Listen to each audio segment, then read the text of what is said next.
Beleza. Iniciamos a gravação aí. Bom, pessoal, então, bom dia. Vamos dar início aí nas nossas atividades, né? Vamos aqui mostrar um pouquinho. Bom, a aula de hoje, pessoal, nós iniciamos a unidade 2 na semana passada, que foi energia na agricultura, foi conceituação sobre energia e eletricidade, não é isso? Então, nós temos aqui, só abrindo o slide aqui, né? Disciplina Energia na Agricultura, nós temos aqui o e-mail para vocês entrarem em contato comigo, se precisar, plataforma Moretti, a disciplina, né? Então, na aula passada, nós vimos os itens 2 a 3 e ficou faltando o item 4, né? Então, nós falamos sobre trabalho e rendimento, né? Trabalho, potência e rendimento.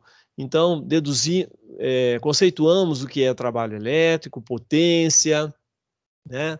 Falamos também um pouquinho sobre calorimetria, ok? Comentamos sobre eletricidade, que seria o item 3, né? E eletricidade, nós falamos sobre força eletromotriz, diferença de potencial, corrente elétrica, intensidade de corrente elétrica, resistências, né? Falamos também sobre a primeira e segunda lei de Ohm, tá? Queda, tensão, falamos sobre circuito série, paralelo, misto e fizemos exercícios, tá bom? Então, ficou faltando essa parte aqui, que seria o item 4, eu vou abrir ele aqui agora. Tá, beleza? Vamos fazer.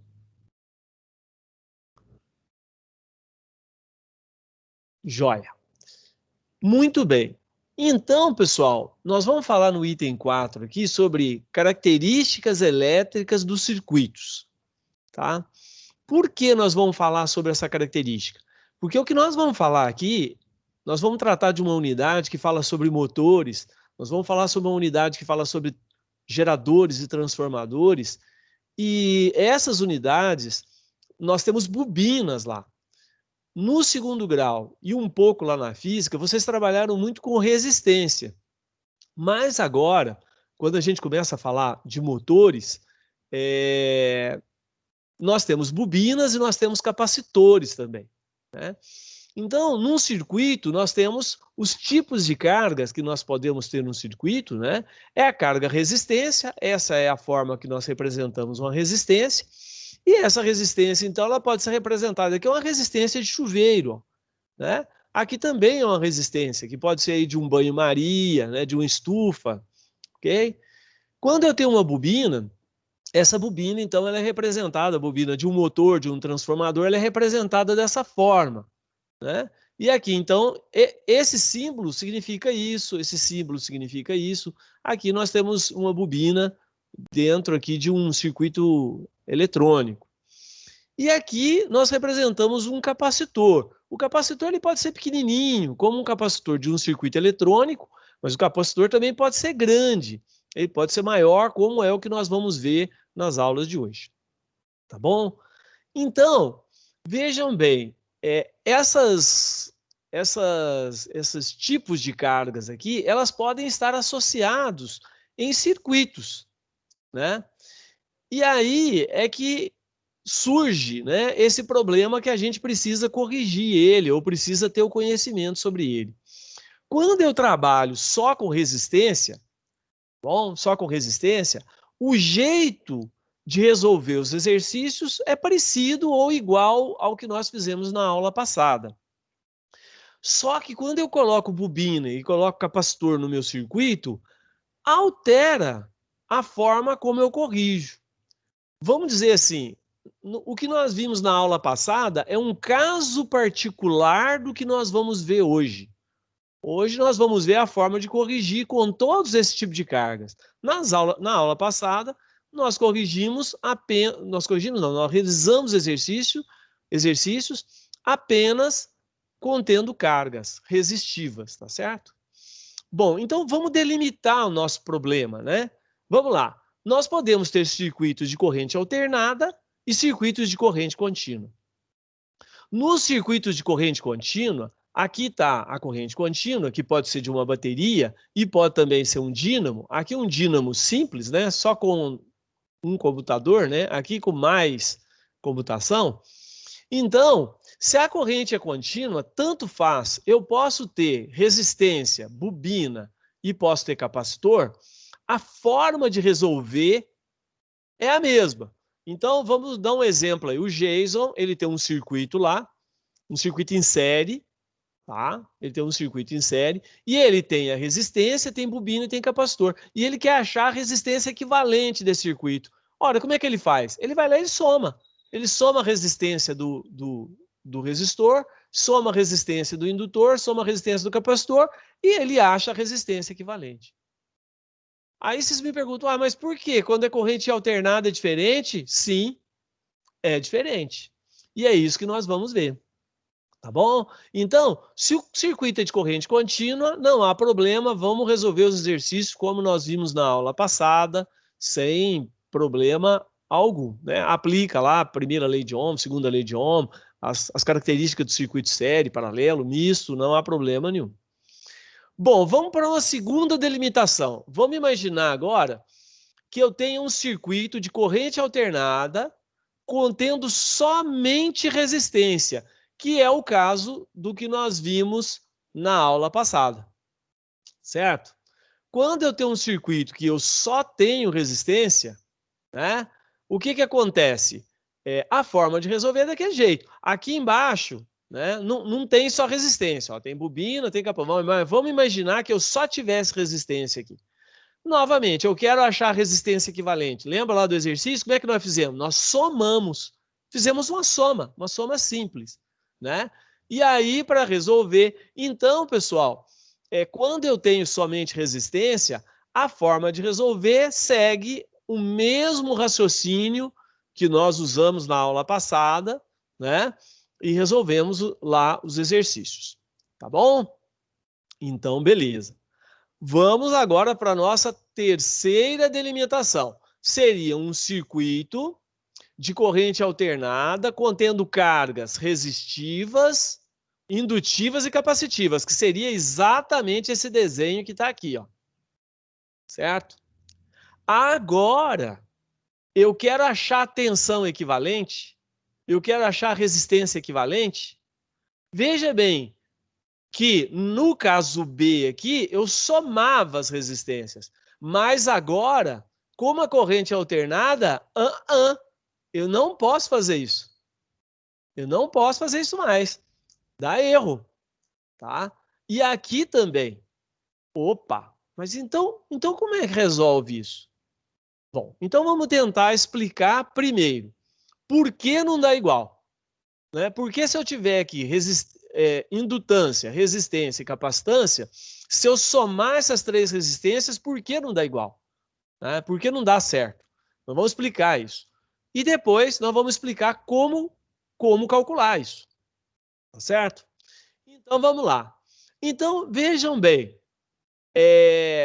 se eu tiver um circuito, como aqui no B, corrente alternada só com resistência, o que acontece? Lá dentro, na corrente elétrica, nós temos a tensão e temos a corrente, certo? O produto da tensão vezes a corrente dá a potência. Nós já sabemos disso. Percebam que quando eu tenho apenas resistência, quando a corrente é mínima, a tensão também é. Quando a corrente é máxima, a tensão também é máxima. 0, 0. É máxima para o lado contrário? Também é máxima para o lado contrário. Nós dizemos que está em fase. Veja bem que aqui, isso aqui representa um círculo, né? Aqui é 90 graus, 180. Olha lá, não existe ângulo de defasagem. Eu costumo brincar, né, com os alunos e falar que isso aqui é o casal de namorado que não está brigado. Eles dão a mãozinha um para o outro e saem felizes da vida, um ao lado do outro de mãozinha dada, né? Então a corrente e a tensão não estão brigados, né? Eles andam ali igual um casalzinho namorado, em paz, certo? Quando eu tenho Quando eu tenho bobina e eu tenho capacitor, o casal de namorado briga. Então, veja bem, se a menina brigou com o rapaz, ela vai na frente, bicuda ali. E se o rapaz brigou com a menina, ele também. Ele vai lá na frente, meio bicudo, assim, distanciado. Qual que é o distanciamento entre o namorado e a namorada? Qual que é o distanciamento entre a corrente e a tensão? Depende da briga. Se a briga for uma briguinha pouca, a distância ali não é muita. Agora, se ele está muito bravo, ele vai ficar bem mais lá na frente. Então, se eu tenho mais indutância ou mais capacitância, vai ser isso que vai fazer a tensão, o ângulo, né, ficar maior ou menor em relação à corrente. Então, isso está representado aqui, ó. Veja bem que existe um ângulo de defasagem entre a tensão e a corrente. Quanto? Depende do quanto de indutância e capacitância você tem no seu circuito. Veja bem que isso aqui, ela altera, né, o meu sistema, porque potência é tensão vezes a corrente. Se há uma defasagem, tensão vezes a corrente. Aqui, ó, veja bem, ó, eu não tenho corrente aqui é zero, né? Aqui é zero. Aqui eu tenho tensão, então a potência aqui vai ser zero. Você está percebendo? Aqui também, ó. Aqui a potência é zero. Aqui a potência é zero. Aqui a potência é zero.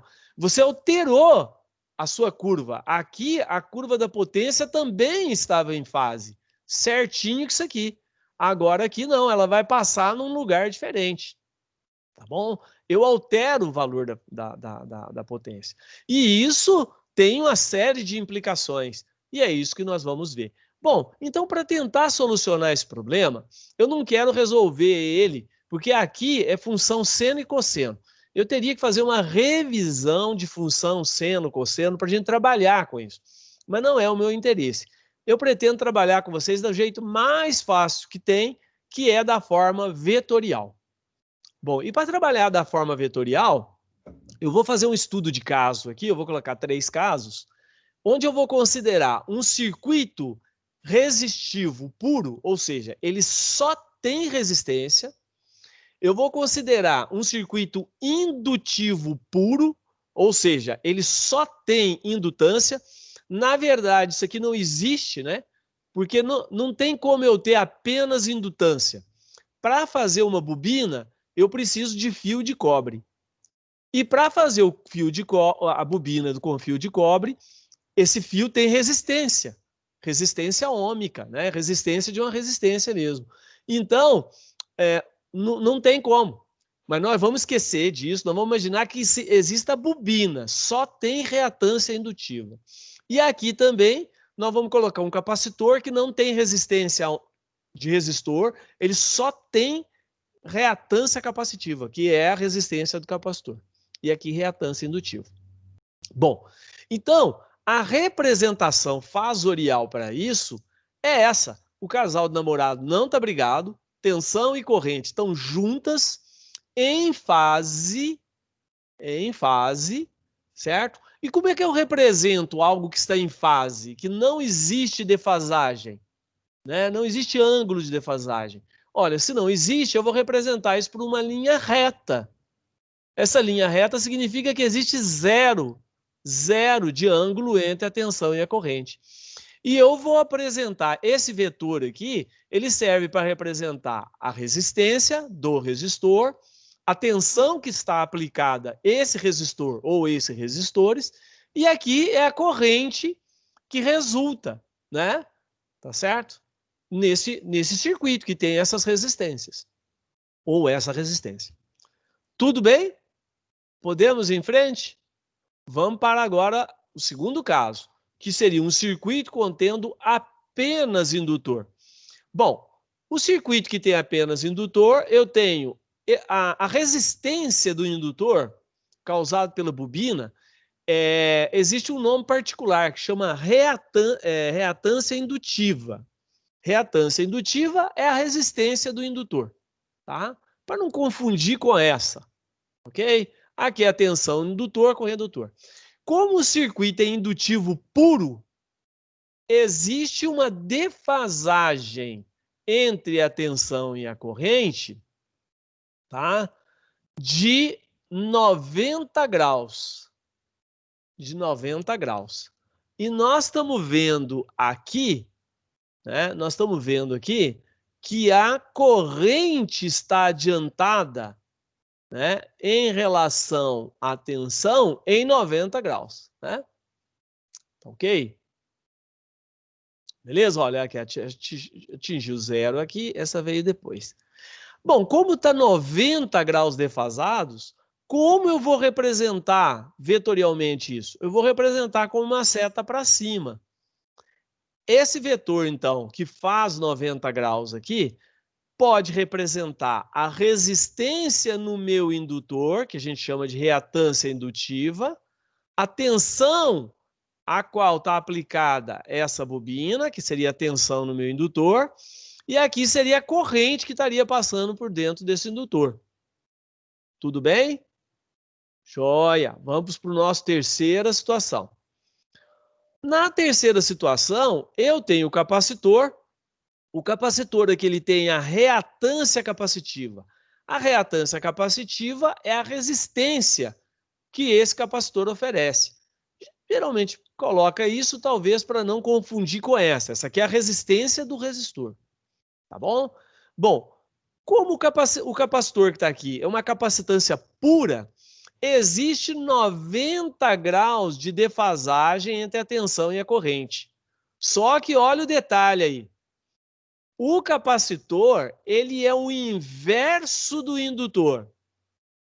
Se no indutor adianta a corrente em relação à tensão, no capacitor ele atrasa.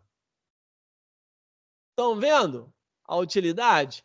Se o rapaz está brigado com a menina, existe alguém que chega lá e faz as pazes entre eles. Para quê? Para tentar fazer com que a corrente e a tensão andem em fase novamente. Então, o capacitor ele serve para isso.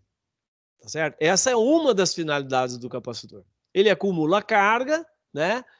Promove essa diferenciação e faz o contrário do que o indutor faz. Então, como ele está 90 graus atrasado, a gente representa com uma seta para baixo. Essa seta para baixo, ela representa a reatância capacitiva, a tensão no meu capacitor, a corrente no meu capacitor. Certo? Agora, esses dois casos aqui, eles não ocorrem, porque você não tem indutância pura e nem capacitância pura. O que vai ocorrer, na verdade, é uma mistura desses três. Ou esse com esse, ou esse com esse, ou os três. É isso que vai acontecer. No motor, por exemplo, você tem esse e tem esse. Num circuito eletrônico, você tem esse e tem esse. Se você tem um motor que tem circuito eletrônico, tem bobina, vai ter esse, esse e esse. Numa instalação, você seguramente vai ter sempre os três. Ok? Então, vamos juntar os três. Certo? Vamos juntar os três aqui. Ó. Eu tenho agora bobina, eu tenho resistor e tenho capacitor em corrente alternada, porque se fosse corrente contínua, para achar a resistência equivalente, bastaria somar, mas agora, com corrente alternada, não. É diferente. Então, eu quero achar a resistência equivalente desse circuito. Como é que eu vou fazer? Ah, então vamos lá. Veja bem, eu tenho resistência? Tenho resistência. Como é que eu represento vetorialmente a resistência? Com uma reta. Olha como é que vai ficando fácil resolver o problema. Então, eu estou aqui, ó, representei ela com uma reta. Esse circuito nosso tem bobina? Tem bobina. E como é que eu faço para representar a bobina? A bobina é representada por uma reta para cima, uma seta para cima, um vetor. Então, eu coloco ela aqui. Esqueçam do capacitor. Vamos imaginar que eu quisesse achar a resistência equivalente da bobina com o resistor. Como é que eu faço? Olha como é que é intuitivo. Esse vetor aqui, que é a hipotenusa desses dois catetos. Ou seja, para resolver esse problema, é um triângulo retângulo, é o Pitágoras, que é muito fácil. Vocês aprenderam lá na sétima série, sexta, sétima série. Então, se eu quero achar essa resistência equivalente recebe o nome de impedância. Impedância é a resistência equivalente proporcionada por resistência, bobina e por capacitor. E como é que eu vou determinar? Bom, eu vou determinar isso aqui é zero, porque eu não tenho capacitor, certo? Vai ficar o quê? A impedância é igual a resistência ao quadrado mais a reatância indutiva ao quadrado. Tira a raiz, acho a impedância. Então, veja bem que quando eu tenho bobina, ou tenho capacitor, ou tenho bobina, capacitor e resistência, a forma de resolver é uma forma vetorial. Na aula passada, nós resolvemos, o que nós fizemos? Nós somamos as resistências, né, e resolvemos o exercício. Por que deu certo? Porque esse era zero, a impedância tira a raiz aqui, a impedância é igual o somatório das resistências. Viram porque o que nós vimos na aula passada era um caso particular? Que dá certo. Vocês não viram isso, mas dava certo lá porque esses dois aqui eram zero. E ele tira a raiz aqui, a impedância, né, do meu sistema é igual à resistência equivalente das resistências. Mas agora nós vamos trabalhar com transformador, nós vamos trabalhar com motor, nós vamos trabalhar com capacitor. Então eu não posso mais ficar só pensando daquele jeito que nós fizemos na aula passada. Eu tenho que vir para cá. Bom, vamos colocar agora o capacitor no meu circuito aqui. Quando eu ponho o capacitor, o que acontece? O capacitor é uma seta para baixo. Como eu estou trabalhando vetorialmente, ao invés de eu colocar essa seta aqui, eu coloco essa seta aqui, como se fosse mais e menos. Olha lá, se eu tenho um vetor aqui, né, que é a reatância indutiva, eu ponho isso aqui para baixo, significa que restou, eles são contrários, né? Restou isso aqui, ó. Essa aqui é a resultante deles, né? Ok? Então, quando eu faço isso, para achar a minha resistência equivalente, que seria a resistência RLC, é essa hipotenusa aqui, ó, que é chamado de impedância, que é exatamente o que está aqui, ó. A impedância é igual a raiz quadrada da resistência ao quadrado mais a reatância indutiva menos a reatância capacitiva, que é esse cateto aqui, ó, ao quadrado. Beleza, se eu fizer isso, eu consigo achar. Isso aqui chama-se triângulo da impedância. Triângulo da impedância. Certo? O Geiso aí, que trabalha com, né, que mexe com instrumento musical e tal, você pode olhar aqui música e tal, quando fala em impedância. Ah, eu tô com um problema aqui, a impedância aqui, certo? Por que impedância? Porque você tem instrumentos musicais, e tem bobina, e tem lá como é que fala, o amplificador, você tem resistência, você tem bobina e você tem capacitor, tá certo? Ah, eu quero saber a resistência, né, lá na minha propriedade, lá desde o transformador até chegar aqui. Não é só resistência, é chamado de impedância. Você pergunta para a Copel, eles falam, ó, a impedância é em torno mais ou menos de 8%. Tá bom? Muito bem. Bom, mas eu também posso querer achar o valor da tensão, certo? O valor da corrente. Olha, para isso, então, eu vou ter o que se chama triângulo das tensões. Aqui tem resistência? Tem. Representa aqui. Essa aqui é a tensão do meu resistor. Eu tenho bobina? Tenho. Então, eu vou representar a bobina. Aqui é a tensão da bobina. Eu tenho capacitor? Tenho. Então, aqui está a tensão no meu capacitor. E essas tensões aqui serão a tensão equivalente. A tensão equivalente do meu circuito. Tá ok? Aqui é a tensão somente com resistência e bobina. Aqui é a tensão com resistência, bobina e capacitor. Pessoal, alguma dúvida sobre isso? Sobre como resolver? Muito tranquilo, né? Tá certo? Bom, na aula passada, quando a gente trabalhou com o circuito série, o que nós fizemos? Né? A gente soma as tensões. Por que dá certo? Porque lá não tinha bobina, não tinha capacitor, isso zerava, tirou a raiz da tensão no resistor, é igual ao quadrado, né? É igual a tensão no meu resistor. Então, o Z aqui fica igual ao R. Tá bom? Mas agora não, agora eu tenho bobina e tenho capacitor. Então, né, eu tenho que usar dessa forma, eu tenho que calcular dessa forma. Beleza? Muito bem. E agora nós chegamos na cereja do bolo. Nós chegamos na cereja do bolo. Eu peguei aqui, ó. Eu tenho resistor? Tem. Então eu multiplico esse vezes esse, dá potência. Esse vezes esse, dá potência no indutor. E esse vezes esse, dá potência no capacitor. Certo? Então vamos lá, ó. Então eu tenho aqui a potência ativa. A potência ativa, ela origina da onde? Da multiplicação da corrente vezes a tensão. Potência. E ela está aqui. Se eu multiplicar a reatância indutiva vezes a corrente que passa pelo indutor, dá algo que se chama de potência reativa indutiva. Aí alguém da turma já está contando. Gente, 1, 2, 3, 4. 4 potências? Eu tenho 4 tipos de potência? Mas eu imaginava que eu só tinha uma. Sim. Nós temos 4 tipos de potência. Essa aqui é a potência produzida pelo resistor, por resistência.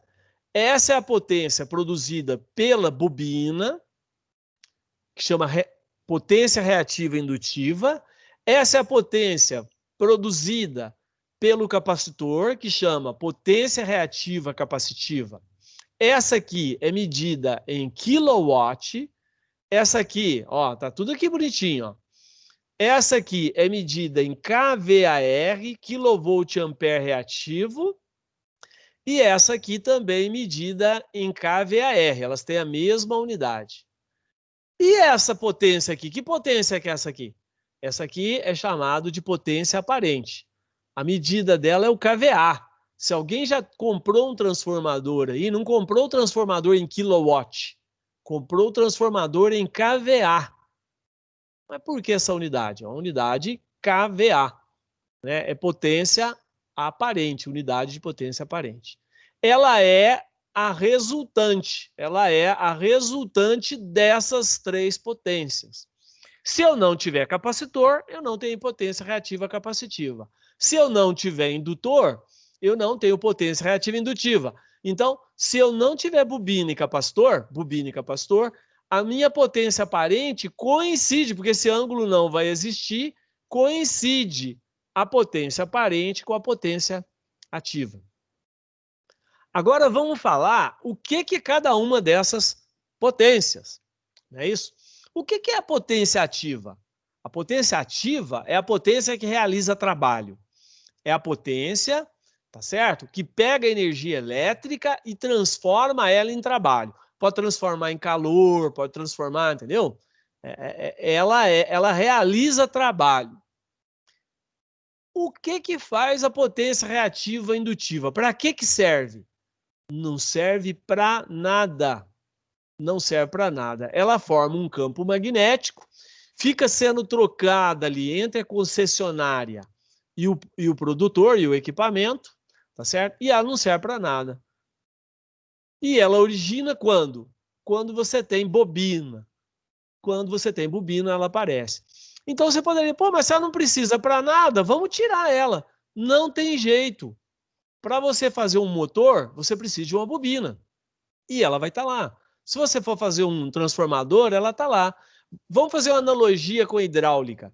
Eu quero bombear água. Eu quero bombear 1 metro cúbico de água por hora. Mas dentro da água existe ar. Quando você bombear a água, você não vai bombear 1 metro cúbico. Você vai bombear um pouco menos de 1 metro cúbico e vai estar lá dentro o ar. Aí você fala, ah, não, vamos tirar o ar. Tirar o ar você pode tirar quando é pouquinho, quando é grande quantidade, você não tem como tirar. Então, o ar, ele está lá, ele está misturado, ele é inerente lá com a água que vai ser bombeada. E quanto mais ar tiver, menos água você bombeia. Se tiver meio metro cúbico de ar e meio metro cúbico de água, você vai ter que trabalhar o dobro para bombear a quantidade de água que você precisa, por causa do ar. Então, é a mesma coisa. A potência reativa indutiva, ela ocupa um espaço, certo? E você perde potência útil, potência que realiza trabalho. E esse é o grande mal. Isso não é bom. Não é bom para quem produz energia elétrica, não é bom para quem transmite e não é bom para quem utiliza, né? Bom, então para que serve o capacitor? Ora, o capacitor foi um artifício. Se eu tenho o indutor e o capacitor é o contrário do indutor, né? Esse vetor aqui está crescendo muito, isso me prejudica. Como é que eu corrijo isso? Colocando um capacitor, né? Então eu trago esse vetor para cá, diminuo o ângulo, né? Libero espaço no meu sistema. Então, o que é essa potência aqui? Essa potência é a potência resultante das demais. Só que não é uma soma linear. Ela é um produto vetorial. É um produto vetorial que nós resolvemos através de um triângulo retângulo simples usando Pitágoras. A solução do exercício é muito simples. Tá bom? Pessoal, quem não entendeu isso aqui é muito importante, porque isso aqui vai ser utilizado, vai aparecer várias vezes ao longo da disciplina, né? Tá? Porque para produzir energia elétrica, precisa de um gerador, né? E o gerador tem bobina, tá? E nós utilizamos motores também. Os motores têm bobinas. Bom, então vamos lá. Vamos dar continuidade aqui, tentar dar uma exemplificada. Nós podemos falar, então, que a potência reativa indutiva, ela funciona como se fosse uma espuma do chopp. A pessoa vai num bar aí, e isso aqui tem 1 litro. Tem 1 litro, certo? Ou seja, a minha potência aparente é o copo, ok? O líquido tá aqui é o chopp, é o líquido que me interessa. Espuma, a gente não bebe, certo? Se o colarinho tiver aqui, ó, ele for estudo aqui, o que você faz? Você fala pro garçom, ô cara, o que é isso? Esse colarinho aí tá enorme. Eu vou ter que beber uns 100 tulipinhos aí de chopp para satisfazer a minha necessidade. Tá certo? Por quê? O copo era do mesmo tamanho, mas a quantidade de chopp está vindo minúscula aqui. Então, isso acontece também com o produtor rural. O produtor rural, industrial, né, o supermercado, ele tem lá um transformador, né? E esse transformador dele, se tiver muita energia reativa indutiva, vai sobrar um pouquinho, ele vai ter que comprar outro transformador maior ainda. Então, o que acontece? Isso está sendo prejudicial para ele. A mesma coisa quem traz energia elétrica, né? Quem traz energia elétrica, se tiver uma espuma muito grande aqui, ó, cara, ele vai ter que construir outra linha de alta tensão, né? Então, para evitar esse tipo de problema, o que aconteceu? No início, lá na década de 60 e tal, eles construíram muita usina hidrelétrica e tinha muita energia. Se havia desperdício, porque isso aqui, de uma certa forma, dá uma ideia da eficiência, né? Quanto mais espuma eu tenho, mais ineficiente eu sou. Né? Mais ar tem dentro da minha água. Eu estou bombeando ar. E o ar não vai servir para nada, porque o pessoal precisa da água. Aqui é a mesma coisa, eu preciso de energia útil, né? O que acontece? Depois de um determinado tempo, a população foi crescendo, o país foi industrializando, foram criados decretos e criou-se algo que se chama fator de potência. O que é o fator de potência? O fator de potência é uma forma de medida da espuma que está aqui. Ele é a potência ativa dividido pela potência aparente. Ora, se eu fizer o inverso do cosseno, ele vai me dar esse ângulo aqui, ó. Certo? O ângulo. Então, o cosseno φ, ele é uma medida. Então, nós temos um decreto, uma portaria do DENAE, a mais atual, que ela diz o seguinte, que o cosseno φ tem que ser maior do que 0,92. Ou seja, esse ângulo aqui, se eu fizer o inverso do cosseno de 0,92, dá um ângulo de 23,07 graus. O ângulo máximo que eu posso ter aqui é de 23 graus. Se o ângulo for maior, cosseno de 1 é zero. Significa que essa reta aqui coincide com essa. Eu não tenho ângulo de defasagem. Quanto maior o ângulo, tá? Significa que o meu cosseno φ é menor. A pessoa paga uma sobretaxa de energia elétrica, onde esse cosseno φ ele entra lá. Se o seu cosseno φ for 0,2, você está frito. Certo? Opa, e essa sobretaxa é salgadíssima. É muito pesada. Então, quem tem propriedade rural aí, quem tem supermercado, alguém tenta, né? Quem tem aí alguma coisa, né? Que envolva, que tenha vários equipamentos e tal, motores e tal. Deve estar, será que eu estou pagando isso? Pode ficar tranquilo, não tá. Não tá, porque vem aquela conta de energia elétrica tão alta, o que foi que aconteceu? Que você vai lá e procura a solução para isso. Tá? Pode ter certeza que não paga. É como se você tivesse um telefone, está acostumado a pagar aí 100, 200, né, 300 reais de conta, vem uma conta de 3 mil. Opa, o que aconteceu? 4 mil. Tá? Você procura solucionar o problema imediatamente. Então, pessoal, é isso, né? Se o cosseno φ for 1, significa que essa reta aqui está aqui, não existe energia reativa no meu sistema, e o cosseno φ é meu 1, geralmente socorre somente quando tem cargas resistivas. Para uma instalação, dificilmente o cosseno φ vai ser 1. Tá?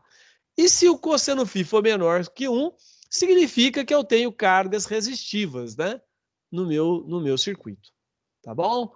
Pessoal, entenderam isso aqui, essa logística aqui? Né? A importância disso? Tá certo? Ó, vamos mostrar aqui, nós vamos, agora a próxima unidade, que é a unidade 3, ela é a consequência disso aqui. Nós vamos tentar corrigir, né? Vamos falar dos problemas que isso aqui causa e vamos aprender a corrigir lá. É um problema muito sério, né? Porque você liga um motor, o que acontece com isso aqui? Essa seta aumenta. Como o seu transformador, ele permanece fixo, ele te dá isso aqui tem que diminuir. O transformador te dá uma determinada tensão, essa aqui aumenta, essa aqui tem que diminuir. A tensão ela começa a oscilar, começa a queimar aparelho. Então, tem uma série de consequências, tá? Bom, vamos fazer um exercício aqui. Esse exercício aqui é aquele exercício danadinho que eu deixei lá na lista de exercício para vocês entregar, né, no sábado. E vocês devem ter falado, poxa, a vida não resolveu o exercício, agora tem que ficar fazendo. Mas tinha um vídeo explicando como resolver. O exercício, na verdade, é muito simples. É um triângulo retângulo, basta a gente saber os nomes, né, aqui. Bom, nós vamos resolver esse exercício 2 vezes. Eu vou resolver ele aqui, rapidamente, tá? Mas nós não vamos calcular o capacitor e nem o tamanho do transformador. Aí, na próxima unidade, nós resolvemos ele. Então, vamos resolver ele rapidinho aqui, ó. Vamos lá. Um motor trifásico de um sistema de irrigação, veja bem, eu só tenho um sistema de irrigação e um motor grande lá. Possui a potência nominal, não é a potência absorvida, a potência nominal é a potência entregue no eixo, 60 CV. Tem uma rotação de 1.800 RPM e trabalha 100% de carga. Esse motor ele tem um rendimento de 90% e um cosseno φ de 0,88. Desta forma, perguntas: haverá problema de baixo fator de potência? Bom, antes de responder essa pergunta, da onde que saíram esses dados aqui? Eu estou trabalhando com um motor. Os motores, os fabricantes de motores, eles têm que fazer tabelas, características de funcionamento dos seus equipamentos. Todo fabricante tem que fazer isso. Pode ser aspersor, pode ser lâmpada, pode ser motor, qualquer carro, eles têm que fazer tabelas de funcionamento de como esse equipamento funciona. No nosso caso aqui, é um motor trifásico, 1.800 RPM, tá bom? Eu entro aqui nessa coluna, tem a potência em CV, aqui tem a potência em kilowatt, rotação, a corrente do motor. Então, aqui tem o rendimento do motor e aqui tem o cosseno φ do motor. O motor trabalha a 100% de carga, significa que ele dá 60 CV, eu coloquei uma carga de 60 CV nele, tá? Então, você vem aqui, ó, tem um rendimento de 90% e um cosseno φ de 0,88. Percebam que quando eu diminuo a carga, diminui o meu rendimento. Isso é lógico, é lógico. O Jason consegue levantar 10 quilos e colocar aqui em cima da mesa, certo? Então, o Jason, numa baixada só, ele pega 10 quilos e coloca da mesa, né, os 10 quilos. Vamos imaginar que desses 10 quilos fossem pacotinhos de 100 gramas. Pacotinhos de 100 gramas. Eu teria 100 pacotinhos. 100 pacotinhos de 100 gramas. O Jason, ele abaixa, pega um pacotinho e põe em cima da mesa. Abaixa, pega um pacotinho e põe em cima da mesa. O que vai acontecer? Ele vai ter que baixar 100 vezes. Consequentemente, o rendimento dele vai diminuir. É lógico que ele vai gastar mais energia. Eu vou lá na academia e faço só um abdominal. Certo? Eu vou lá na academia e faço 100 abdominais. Você gastou muito mais energia. Tanto é, se você quer queimar caloria, o que você faz? Faz exercícios rápidos, né? Rápidos com pouca carga. Esse é o que é para queimar caloria. O lento é para ganhar massa muscular. Eu sou entendido de academia. Nunca fui, gente. Nunca fui na minha vida. Na minha vida, numa academia. Então, você veja que diminui. Da mesma forma, o cosseno φ. O cosseno φ aqui, ele também diminui. Ou seja, a ausência de carga causa baixo cosseno φ. Tá bom? Então, explicamos da onde saiu esses valores aqui. Vamos então calcular. E haverá baixo problema de fator de potência? Sim, sim, pois o cosseno φ do motor vale 0,88. É inferior ao estabelecido no decreto do DNAE, que é 0,92. Então, se houver só esse motor lá na minha instalação, eu vou ter problema com o cosseno φ. Tá bom? 2. Qual é o valor da potência ativa do motor? Nós sabemos que rendimento é potência nominal dividido pela potência absorvida, ou potência ativa. Eu jogo isso para cá, o rendimento vem para cá, fico com isso aqui. Tá bom? 736 vezes 60, CV, para passar a potência para watt, divido por 0,9, dá aqui 40.066. 49,07 kW. Tá bom? Essa é a potência absorvida pelo motor. Essa potência nominal aqui é a potência que o motor me entrega no eixo. Tá? Essa aqui é o que ele absorveu lá da rede. Ok? 3. Qual é o valor da potência reativa indutiva? Opa, vamos lá. Potência reativa indutiva está aqui. Eu tenho esse valor, tenho esse. Desculpa, eu não tenho esse valor, tenho esse e tem esse ângulo aqui. Tem esse ângulo. Então, eu posso achar por tangente. Tangente é cateto oposto dividido pelo cateto adjacente. Então, eu acho que isso aqui vai ser importante para a gente. Ó. Quem não souber fazer isso na calculadora, tem que aprender a fazer na calculadora. O inverso do cosseno de 0,88, que é esse aqui, dá um ângulo de 28,36. Dá esse ângulo aqui, ó, 28,36. Tá? Então, tangente de 28,36 vezes a potência ativa, eu acho a potência reativa indutiva, que vai dar 29,49 kVAR, kVA reativo, que é esse vetor aqui, ó. Aí vem a última pergunta aqui. Qual seria o tamanho mínimo do transformador a ser adquirido? Considere que ainda não houve a correção do fator de potência. Nós não vamos corrigir o fator de potência porque não aprendemos a fazer isso ainda. Tá? Então, a gente vem aqui Pitágoras, né? A potência aparente é igual a potência ativa ao quadrado mais a potência reativa indutiva menos a potência reativa capacitiva ao quadrado, tira a raiz. Não tenho potência reativa capacitiva, foi zero aqui, resolvo dar 55,76.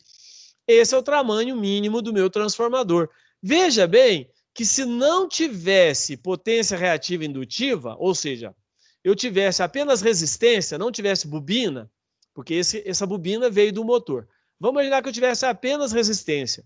O meu transformador poderia ser um transformador de 49,7 kW. Mas como eu tenho bobina, foi para 55. Para que foi usada essa potência aqui? Para fazer espuma. É o ar junto com a água. Certo? Ok? Não tem como você, né? Você não produzir potência reativa indutiva. E aí, nós vamos então, acabou a unidade agora, né? Aqui estão as principais referências. Nós vamos para onde? Nós vamos para a próxima unidade, que vai falar especificamente sobre esse assunto. E eu queria saber se tem alguém aí que tem alguma pergunta para nós passarmos. Vamos dar uma passeada aqui para a gente ver quem se encontra aí na aula, né? Ô, Kendall, eu vi lá seu e-mail. A próxima aula ali vai responder suas perguntas. Se não responder,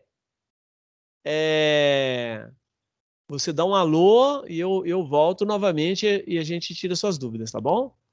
Pessoal, tem alguém que tem alguma dúvida aí que eu vou desligar para nós iniciarmos uma nova gravação da unidade 3, tá bom?